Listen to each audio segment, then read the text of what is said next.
So, what's up guys? Jetter here and welcome to my vlog. And in this video, tatalakayin natin yung nakuha nating card, which is BPI Amore Platinum Cashback card. Ito siya. And since magawa ko ng video for security reasons and yun nga, in-unbox ko na siya. So, heto na siya. Ito siya guys. Itong card na to is meron siyang 6 na complimentary parking tickets sa Ayala. Valid siya hanggang December 31, 2023, which is ngayon is August. And gusto ko lang talakayin yung BPI journey ko. And ito nga pala yung card, black card po siya na Platinum Visa. And ito nga po yung ika-5 card ko. Since gusto ko lang talakayin yung journey ko sa BPI and nagpa-open ako ng BPI nung punta ako ng BPI nung July. Gusto ko lang sana mag-open ng savings account doon para magkaroon ng credit card. Pero sabi sa akin, di mo na kailangang mag-open ng account para mag-apply ng credit card. Pwede ka naman mag-apply sa malls or diretso na lang sa credit card. Pero, diretso na lang doon sa bank and credit card. Kasi meron na daw akong existing na mga cards. So, yun nga. Pero nag-open pa rin ako ng debit card. And yun nangyari is, kahit napakaliit lang naman ng i-open ko and malaki yung binigay na credit limit ni BPI sa akin. And since siguro kinompare niya lang dun sa sa mga ibang cards ko and nung nag-open ako sa BPI, grabe yung balik-balik ko. Since may work ako, lunch lang ang puntahan ko. Ang time ko na pumunta doon sa bank. Yun nga, pumunta ako ng mga 11:30 or 12 na yun. And since nung nag-open ako, may swerte ako na ako na yung sumunod. And yung sabi sa akin, nakapag-open ako. And babalik na lang ako para i-claim yung debit card ko, which is after a week. So yun, bumalik ako after a week. Yung pila, grabe, napakahaba. Wala, sumuko na ako. Nung pumasok ako, inabot ako ng malapit ng 1, so umalis na lang ako and bumalik na lang ako the other day. And yun, pagkabalik ko, mahaba pa rin yung pila. Tapos swerte ko, may ibang pila ata pala yung mag-claim lang ng card.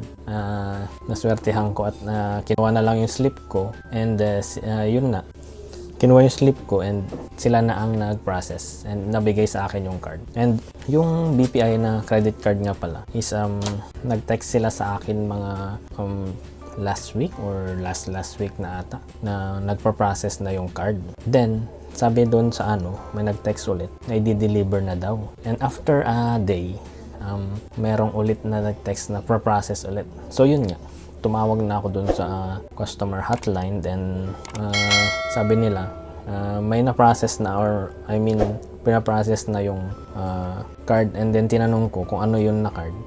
Yun nga, yung nakuha ko nito, yung Amore Cashback card. Maganda siya since cashback nga siya, and kung magagastos ako ng sa malls or mag-shopping o grocery, pwede siyang magamit and may cashback siyang ibibigay.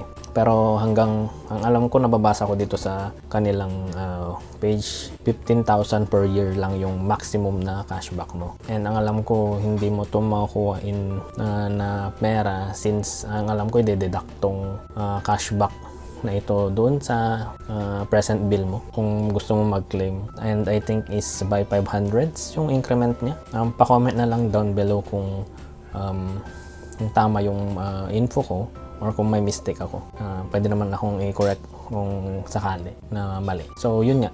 So itong BPI Amore Cashback Platinum Visa nga pala is meron siyang 4% sa restaurants and 1% sa supermarket and other retails and 0.30 sa other spend. So dapat maka 1,000 ka muna bago ka ma-rebatean ng cashback. Hindi mag-rebate ang BPI pag wala ka pang 30 hindi ka hindi magre-rebate ang BPI pag hindi nakaabot ang spent mo ng 1,000. So, dapat 1,000 and above para ma-rebate yung ginastos mo or magkaroon ng cashback. So, ang pinagkaiba nito sa Amore cashback na yung isang card, BPI din is 4% ata sa supermarkets and 1% ata sa drug stores, parang ganon.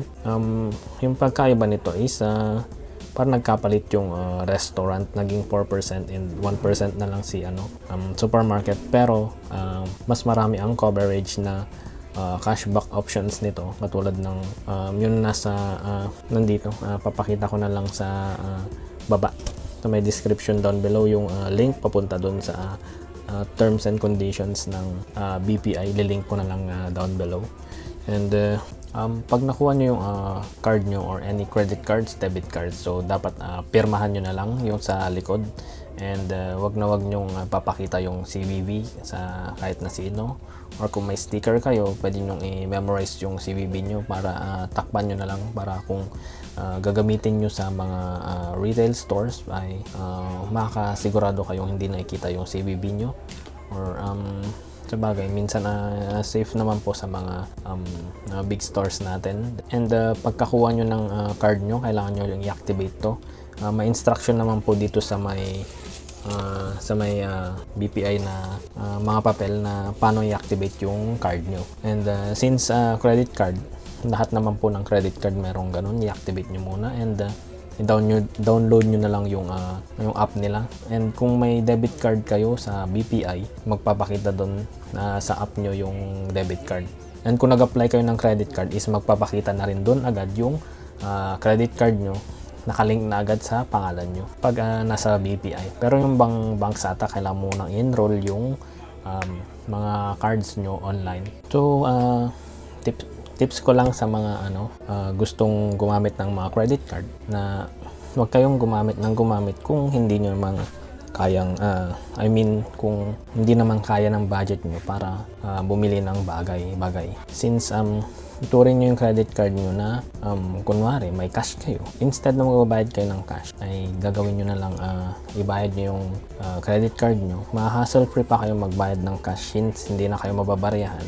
And kung malapit na yung billing date ng credit card nyo, or kung may statement of accounts na or SOA na kayo sa credit card nyo, pwede na kayong magbayad ng isaan lang sa bank. And yung maganda pa nito is may rewards or cashback pa yung ibang cards. At yung mga ibang cards, nagbibigay rin ng promos yan. So mas maganda na lang na doon ka sa credit card na magbayad muna. And pwede rin naman kung wala kang dalang cash, gagamitin mo lang yung credit card mo para hindi ka rin magbibit-bit ng mga napakaraming mga kunwari kung ayaw mo naman nagbibit-bit ng mga barya, at least kung may card ka, magagamit mo rin naman tong mga card mo. At least hindi ka, kung ayaw mo talaga magbit-bit ng mga pera, kasi yun nga, mas magaan yung mga card kung bibit-bitin mo. Pero kailangan mo rin naman ng cash kung wala talagang credit card options. Pero kung may credit card option naman yung stall, kailangan mo rin namang, or mas maganda na lang sigurong gamitin mo yung credit card. Personal opinion ko lang sa paggamit ng credit card, wag kang gagasto nung pera mong wala ka. Credit card is still utang, so hindi mo siya dapat ituring na savings or anything. So yun nga, kung may katanungan kayo, i-comment nyo na lang down below kung ano nga ba ang mga bagay na gusto nyo tanungin. And so yun nga, salamat at nagkaroon ulit ako ng bagong card. And pag nakagasto na po ako dito ng mga bagay, or pag nakagasto na po ako, nakakuha ako ng rebates or cashback, babalitaan ko na lang po kayo. And again, this is Jeter, and I see you on my next video. Thanks for watching, and don't forget to subscribe, like, and comment down below para updated kayo sa aking channel. Bye!